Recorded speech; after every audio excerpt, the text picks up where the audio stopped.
Hi, my name is Nisha, something as name is Shulman, Spurs Video Podcast.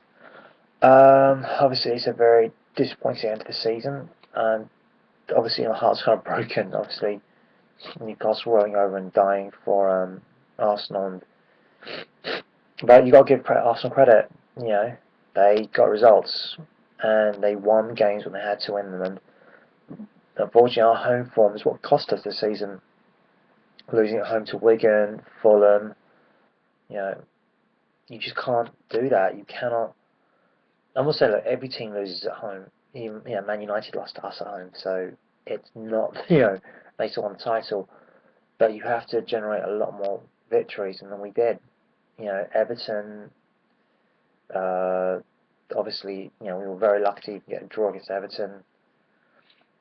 Against West Brom, we were lucky to get a draw, and I think, at the beginning of the season, I think we are paid for a poor start to the season a little bit, and hopefully next year, well, we keep saying next year will be our year, but the seeds are there. I mean, let's face it, the teams that basically finished in the top four this season were all teams that finished in the Champions League. So these are teams that can either attract the best players purely because they're in the Champions League, or retain the best players. Unless you're Arsenal, then you end up losing Van Persie. But generally, that income stream, as well as the ability to play in the Champions League, attracts players. And people do tend to forget that a stadium of 34,000, that's our max capacity. We are punching well above our weight, and it's had to be. I mean, we've got 72 points this season, finished outside the top four. Finished in the top four last season, didn't get the Champions League because of Chelsea. It's one of those things that we don't get a huge amount of luck. And even when we played Newcastle, man, we played Newcastle at the beginning of the season. They had all their players fit, and Jemba Bar was on. He was such an important player for them, and then having lost him, and Cisse is a good player, but having lost Jemba Bar and having had difficulty replacing him, as well as all their injuries, and to be fair, they were on their holidays, but when we played them, they were at the top of their game. Norwich, Chris Hughton has signed a point to prove, obviously, considering what happened, with Spurs, and again, West Brom, they were surprising a lot of teams, and they were doing very, very well.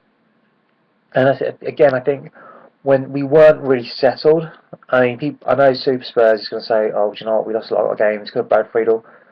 I'm not going to disagree with that. I think Brad Friedel's an excellent goalkeeper, but the way we have to play nowadays, we needed Hugo Lloris to be in there. But I understand that. I like that Spurs says, "Look, do you know what? I know you're the big name goalkeeper, but just because you've paid, we pay a lot of money, 14 million. That's a lot for a goalkeeper, And 14, is it, I don't know, is it 13 million or something? And that's a lot for an outfield player, for us anyway. To play there for a goalkeeper is a humongous amount of money. But, for me, he's going to show his qualities. I mean, some of the goalkeeping he did was amazing. And I honestly do think that if we had him in the Europa League, we actually would have stayed in there longer, I think. I mean, don't get me wrong, I think Brad was an excellent goalkeeper, but, and I give Andre Villas-Boas all the credit in the world for sticking to his word. Very few teams do, very few managers do. And I think it's about building that trust with, your players, really. And he's obviously shown, look, if I've told Brad Friedel this and I then go back on my word, players don't trust me. I think the players do trust him. We saw how Gareth Bale ran to Andre Villas-Boas and he hugged him. I think calling his daughter AVB is a bit of a coincidence, but I do think that ultimately, he is the kind of player that I think he'll stay. Obviously, we've been linked with a whole raft of players. I'm going to go for the players that players we've been linked with, and I'll give you my opinion. Leonard Damiel, a great player. I saw him in Scotland, and I thought, man, this guy's got some skill. He can hold the ball up. He isn't back to goal yet, but for a big guy, he's got a good touch. So I'm thinking maybe, just maybe he could do it. But again, he apparently, it was what Tim Vickery calls him, a pizza player. He's owned by so many people. Because people say, oh, why did you go for Moutinho last season? It cost Monaco 21 million. People forget one thing about Moutinho. First of all, there was the whole economic rights thing, so that makes it very, very difficult. And the other thing people have to forget is that he was a Sporting Lisbon player, so not only do you, when you have to pay him, you have to pay his former club a percentage. And so I'm not saying that Porto did anything dodgy, but I mean, and again, James Rodriguez, I think that's his name, who also went along, is an excellent player. But you've got to think there's something going on there, because the fee that he got was extortionate. And I think what they've done is they've just shifted some of the value from Martinho onto James Rodriguez. Therefore, the sell-on clause they have to pay on to their third-party owners or to supporters is a lot less. That's just my feeling on the matter. Again, you take your 2 pennies worth really from there. But so that's what I'm going to go with. And so, and again, people forget, we're building a brand new stadium, 400 million. We're in the middle of a recession. You try and find 400 million that, from the back of your sofa. And yes, people, I know guys at £100 say, oh, you should have done better. Yes, in hindsight, actually we all knew that 2 strikes would never be enough. And Manuel Adebayor, I mean, that guy frustrates me. Seriously, I mean, you look at Clint Dempsey, great attitude, not skillful, but he's got such an attitude. He really wants to win. Jermaine Defoe, and then you see Adebayor and some of the ability that he has, and you just question his commitment. I mean, there are some guys who have. I mean, I remember I was reading about was it John Pratt was on the SPURS show, and I love that show. And he goes, look, at the end of the day, why would I couldn't do I could do what basic odds are dealers and Glenn Hoddle could do 9 times out of 10. I could do 2 times out of 10. I'm not going to be shitting miracles, but I made up for it. I may not have had the ability that these guys had, but I made up for it in desire and commitment. I'm not questioning their desire and commitment, but I had to to play in the first division team for Spurs, especially when we were a pretty decent side at the time, shows a lot of this quality, I think. And I think if Adebayor had, I don't know, I mean, it's like, oh, the transfer is coming up. Oh, Monaco should be promoted. Who knows? They might want to sign me. Do I go there? It's like, and because this is the thing I love about this. Monaco have this great thing going on because they're a principality or something. They can pay someone literally for them to play £100 a week. I think costs them, say, I don't know, £150 a week, something like that. But it costs their rivals, say, £300 a week because of tax. And so and I love the fact that the French league is saying, "That's it, we're going to expel you." So we'll try it. Take us to court, and we'll beat the shit out of you in court because you will. You cannot. And loads of companies do that, exploit their lower tax base to attract workers or play them, and therefore just be more competitive. Admittedly, this Monaco thing, really helps them. And again, this is why I think FFP will not work, because could you imagine imagine Barca or Real Madrid do not qualify for FFP? So all the other clubs will say, oh, then expel them. That's all then. Try it. We'll go to court, because we found this with the Bosman ruling. We did. The Bosman and the number of, the amount of foreigners you're allowed to have under EU law. They said, no, you can't do that, and they got rid of it. I'm surprised they didn't get rid of it sooner, because you think about it, 1992 was actually when we became the EU. And yet it took 3 years for football to catch up. Somehow, I think now we know how the law works. It took one tiny little player to make that law work. I'm just thinking, no, things will change. Trust me on this. And things will not change. And I think essentially FFP just won't be valid. Because you take it to court and it will just not hold water.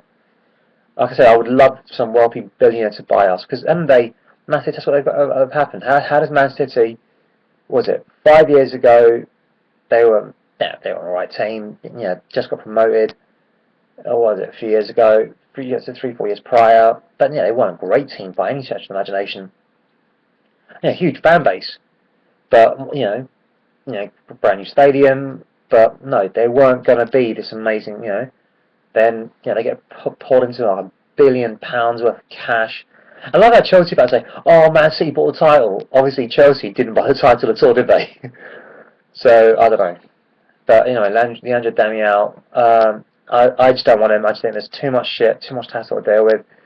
And it sounded to me, well, you can have Leandro Damião for 70 million, say 70 million pounds, and Benteke for 17 million. I'll go for Benteke. First of all, you don't have to worry about work permit. Secondly, adjusting to, a European climate. He's already done it. He's showing what he can do in the Premier League. I'd rather go for Benteke. There's just less shit involved. Obviously Arsenal sniffing around, but obviously they've got their Belgian. We've got our Belgian, so hopefully we can try and use our Belgians to bring him over. But yeah, that's one player. David Villa. It's a tricky one. I think he's got the quality. My one fear is because of the broken leg. I mean, I can't think of many players that. I mean, obviously, Luka Modric had a broken leg actually, and I don't know if it was fully broken as bad as what David Villa had, but because obviously Luka Modric was very lucky. David Villa, imagine what the injury he had. I mean, like Luka Modric had his leg broken by Lee Bowyer or something. Lee Bowyer. I won't say anything bad about Lee Bowyer, because he lives in London, he might find me. But no, all I know is, we all know Lee Bowyer to be a wonderful person. No, I think, in all honesty, the broken leg, and his age. But you know what? It sounds like to me, if we signed Villa with Defoe, then I'll say, yeah, do it. Because that way, even if you sign Villa for, say, £11 million, just say, but you sell Defoe for, say, £6 to £7 million. Ultimately, essentially, you bought David Villa for £4 million. And essentially, that's what Harry bought Scotty Parker for. And you'll get, say, 2-3 years out of him. No resale value, but I think that works out a lot better. I think that's just my opinion. So definitely David Villa. We've been linked with Barnard. The only thing I worry about him is 5'4", and you just think that's gonna get And if you're a winger, like say, obviously Aaron Lennon, 5'4", isn't he? He's not 5'5", I think he is, and that works for him. But at 5'4", you think he's gonna be pushed over like no one's business. Now, if he's got incredible core strength and he's got thighs like Roberto Carlos and he's got then yes. I mean, because obviously Xavi and Iniesta aren't exactly they're 5'6", 5'7", so they're not humongous guys. But in midfield, he best have a quick turn of pace on him, and he must have an incredible set of balance or something. Because he's in the Premiership. I mean, in Brazil, players go up, go down, they will get a yellow. They will get a foul. But if you're a Tottenham player, if you go down, chances are you get booked. Yes, I'm talking to you, you cunt. Oh, well, what was that guy? The referee that fucked us over against Sunderland? Yeah, blatant push. Again, by an Arsenal player. I love how former Arsenal players just screw us over. Whether it's Steve Sidwell or was it Sebastian Larsson? We're getting screwed over, and it was just, I can't remember. It wasn't Dermot Gallagher. So it was I can't remember which referee it was. But well done, because I think if we got a penalty. Again, if could have, should have, would have been, then I think they go into thinking, shit, Tottenham are a goal up. We have to win this, But obviously, Sunderland, frustrating. I just knew their goalkeeper was having a fantastic game, and it happens. And I remember there was I think it was Buzz Myhill, and I just remember when we did qualify the Champions League somehow. So we played the Hull, and that goal was like fucking Spider-Man. I said, you know what? Guarantee he'll let in 4 goals in the next game. I think he let in 5 or something. So it just happens sometimes. But I understand why we're looking at Bernard. We need someone who can unlock a defence and pass from deep. Because Hudson is not the guy. He isn't. And I can see him going. I can see Hudson going. Other players we've been linked with, Son. I would like to go for Remy. But here's the thing. Obviously, for those who may not be living in the UK, Remy has had, shall we say, a legal entanglement. Again, I can't talk much about this because contempt of court and all that kind of stuff. So I've got to be very careful what I say. But essentially, with Remy having, being in the legal in his certain quandary, I can imagine a lot of clubs thinking, well, I don't know if I want to sign him or not, just in case things do, really do go really badly for him. And Son, again, pacey, getting up to 9-10 million. Obviously, got the Korean market. As he's plays in Germany, so it shouldn't be too hard transition from Germany to England. But you always worry about these guys, how will they adjust? Me personally, I'd actually think if I could get Afellay on loan, yes, admittedly he didn't have a great season at Schalke, but if you can get him on loan, I think at 5'11", he can play as that wing forward and a 4-3-3 as you assumed he would have played for Barcelona.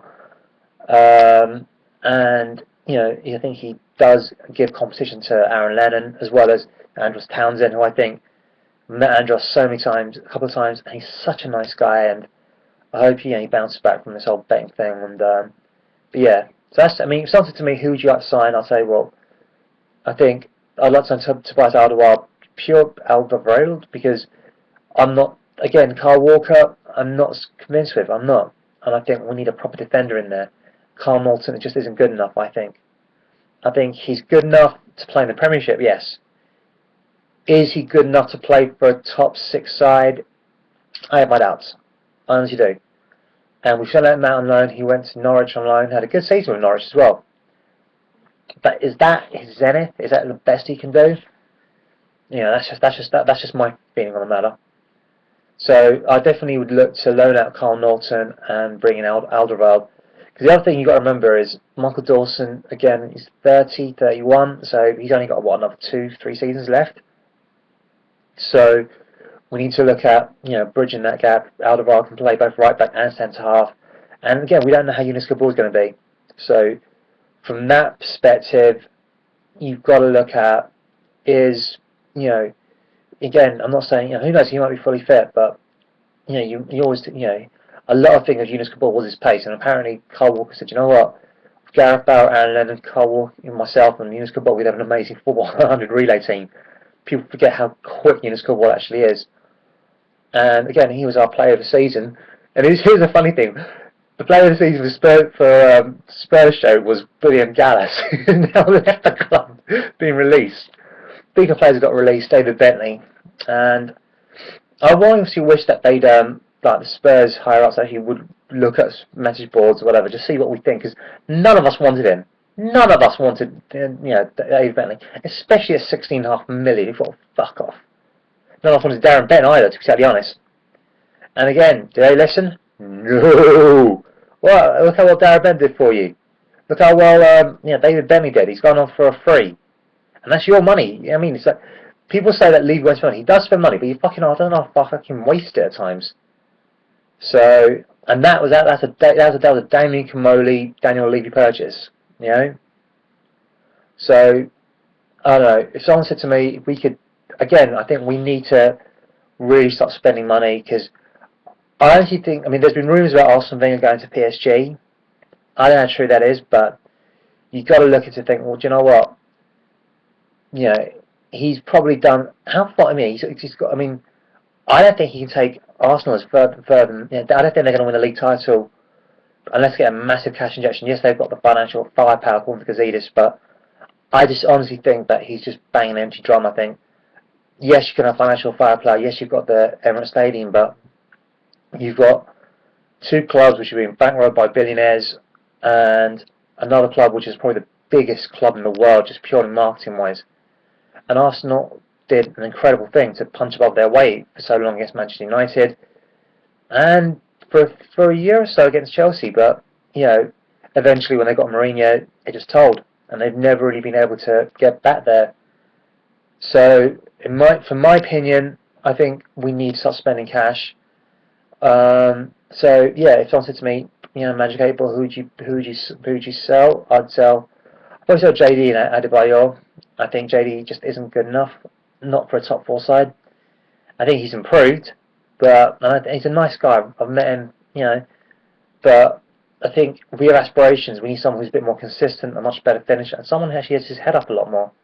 I think David Villa could be that guy. And only right by I want him gone. I mean, if he had played that way for most of the season, I know he was injured, didn't have a pre-season. Well, whose fault was that? You fucking haggled. That wasn't. That's the reason why you didn't have a pre-season. It wasn't because of anything. Club wanted to sign you, but you were haggling over cash. Again, I understand why you would. This is your last big contract probably. But you can't blame him not having that. Blame something which is actually of your own doing. And you don't have a pre-season because you were haggling over your wage demands. Okay, so you can't blame that. You had control over that. So personally, I want him gone, and tell JD and Adebayor, bring 2 strikes and bring a proper wing forward. I like Clint Dempsey, but for me, I just don't think he's got the skill or the pace to be a wing forward. He will get you goals, and I would love to keep him. I think he's got a good attitude, and I think definitely keep him on. I think he'll be solid, and he's someone you can bring off the bench, and you think he might get a goal. He's got enough. He's a bench player. I think he's good enough to be on our bench. No, not good enough to start, I think, regularly. So, and again, I like to see how well Lewis Holtby does. We saw how well. I mean, this guy's two-footed. I mean, I thought he was predominantly left-footed, and then he took a right-foot shot, drills against the Dutch, and you kind of got a feeling that if we do play this 4-3-3, it'll be interesting because you've got imagine you have Sandro, Holtby, and Dembele, and then you've got Bale, maybe say Benteke, and a wing forward I like Aaron Lennon. I think Aaron Lennon is superb. I mean, Aaron Lennon is probably the most hard-working player I've ever seen. The work shifts he does is incredible. But here's the thing: I've got to think that although he does put in a shift, he just doesn't get enough goals for a wing forward. I think he is more of a 4-4-2 kind of player. And obviously, because we're not playing 2 up front anymore, we need players that will get into the box. And it's difficult for him, because sometimes he's got there and there's just been no one in there to make that move. Obviously, Sandro with his, that guy's a lung buster. So, and Holtby, Dembele, hopefully, because we now have Sandro as a destroyer, and he's so much more than a destroyer. But if we now have Sandro, then Dembele hopefully will get more forward, as will Holtby. So I'm hoping, and whoever's on the left side, whether it be Siggy or there's someone to aim at really. But that's how I'd start it. So yeah, there's open short Benteke. My dream list would be Benteke, Villa, Alderweireld, because I think we need someone eventually to replace Michael Dawson, and I think Affeline loan, because I just don't think we can sign another wing forward. I do, it'll be Remy, but if we can't sign him, then I think Affeline loan, and I would let's learn Jake Livermore. I've never met the guy, but he is from Enfield, so I'm hoping, which is where I'm from, so I'm hoping he has a good career. And like I said, send him out on loan. Hopefully he'll get to London Premiership side. Tom Carroll's another player. I'd love to see more of him. I think he's a fantastic player. He's got, because he's got that real centre of gravity, and he looks to pass the ball forward. And I just don't rate Tom Hudson at all anymore. I just don't. And I think, me personally, I can just see him going to someone at Fulham. And I'm not a measure to Fulham, but I think he'll do very well for Fulham. But I just don't see him having the qualities that we need. If you're aspiring top 4, he hasn't got those qualities, not anymore. That's just my feeling on the matter. So yeah, and Benny, people say, oh, Benny's not the same player. The reason Benny's not the same player is that you've got Siggy who cuts in, and Clint Dempsey who cuts in, so therefore he's completely exposed. There's no protection, there's no cover for him at all. People forget that Kyle Walker is protected so much by Aaron Lennon, and he's got that incredible pace of him to make up for it. Me personally, obviously Danny Rose come back, has had a good season for Sunderland. Who knows, he could end up being a fantastic player for us. I think he was their young player of the year at Sunderland. Which isn't really saying that much considering they flirted with relegation, but apparently he was their best player. Again, it's not saying a huge amount, but I would hope this is how I do it. And I'd like to bring in Luke Shaw anyway. I think Luke Shaw is definitely one for the future. I would say look to make a bid for Luke Shaw. Say, look, any bid we do, we want you to stay at Southampton for a season. Stay at Southampton, learn your trade. So then you've got Danny Rose and Benny both going at it, and they think, shit, there's another kid coming on the way, so one of us has to do this. And I think that's obviously the best of Benny, Rose, and then whoever performs best out of those two is the one that will stay. Whoever doesn't will end up moving on. I love Benny. I love his honesty. I love the guy, and I think Benny will get down as a cult player. And actually, I always remember that incredible goal he was to Liverpool. And some of the guy, and let's face it, don't you wish your left leg was BAE? Come on, let's face it. Any guy that sings his own theme tune, on a BBC interview, you've got to love a guy like that. I'm sorry. So yeah, and like I said, I think Arsenal, they'll strengthen. I think we'll have strengthen as well. But if we can keep Bale and he plays let's face it, he scored 19 goals last season, and he wasn't really playing that brilliantly until say October coming in. But when he really hit like top form was like in that January period, and bam, he does that all next season. Shit, he could get even 30 goals, I think. And he knows what the goal is. He's going to get a lot better every season. He's just getting that bit better. And we can get a proper striker, and someone who can really pass the ball. Because Holtby, he's shown it. He's shown real quality.